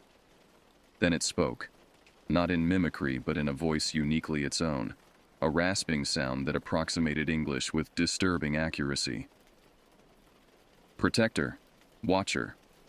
Wendigo. The word hung in the clear mountain air between us. Wendigo, the malevolent spirit of Algonquian folklore, the cannibalistic entity that possessed humans who had committed the taboo of consuming human flesh during winter famine. But this was no spirit. Whatever stood before me existed in physical form, subject to natural law despite its unnatural appearance. A human transformed by isolation and extremity? A previously undocumented hominid species? Or something that defied conventional classification entirely? The entity, I couldn't bring myself to use the folkloric term even in thought, lowered its arms and took a single step forward. I maintained my position, understanding instinctively that showing fear would be disastrous. This place. Sacred, it continued, gesturing to the stone arrangement. You, trespasser. Its command of language suggested intelligence comparable to human cognition, though its syntax was fragmented. Communication might be possible. I'm lost, I replied, keeping my voice even. I mean no disrespect to sacred places. I'm trying to return to my world. The entity processed this, head tilting again in that unsettlingly bird-like manner. Others. Before you. Take. Destroy. It gestured to the surrounding wilderness. We. Protect. A territorial imperative, then. Not mere aggression, but defensive behavior against perceived threats to habitat. The psychological warfare tactics, the intimidation displays, the herding behavior, all designed to drive intruders away without direct confrontation. I understand, I said, choosing words carefully. I won't harm this place. I've called for help. People will come for me soon. We'll leave your territory. At the mention of people, the entity stiffened visibly. Its next words emerged as a guttural growl. More come, always more, take, kill. It advanced another step, elongated fingers flexing in what could only be interpreted as preparation for attack. The situation was deteriorating rapidly. My satellite communicator chimed. An incoming message. Without taking my eyes from the entity, I checked the screen. Message received. Helicopter dispatched. ETA your position, 45 minutes. Deploy emergency flare if able. Maintain current coordinates, 45 minutes. I needed to de-escalate this confrontation and maintain position until rescue arrived. Listen to me, I said, raising my empty hands to show I held no weapons. I respect your territory. I'll tell others to stay away from these sacred places, but you must let me leave peacefully. The entity paused, yellow eyes fixed on me with predatory intensity.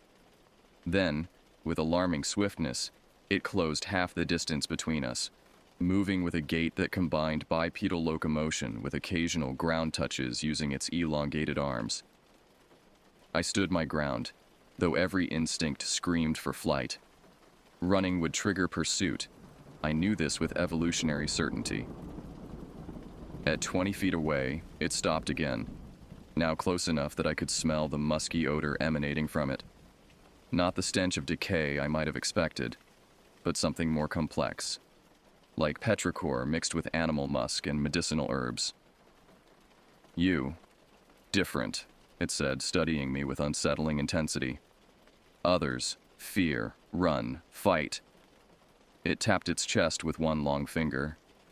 You. See. Understand. Was it recognizing my scientific observation? My attempts to comprehend rather than merely react? Perhaps my documentation efforts had registered as something beyond the typical human response to territory violation. I'm a scientist, I explained, gesturing to my camera and journal visible in my open pack. I study. I learn. I don't destroy. The entity processed this information, head movements suggesting internal deliberation. Then it reached into what appeared to be a crude pouch at its side and withdrew something small, extending its arm toward me in apparent offering. I hesitated, aware of the risk, but equally aware that rejection might trigger aggression. Slowly I approached, stopping within arm's reach of the entity. It stood nearly 2 feet taller than me, its masked face unreadable except for those reflective eyes.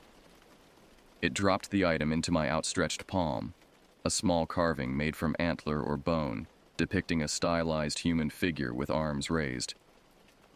The craftsmanship was intricate, suggesting developed artistic capability.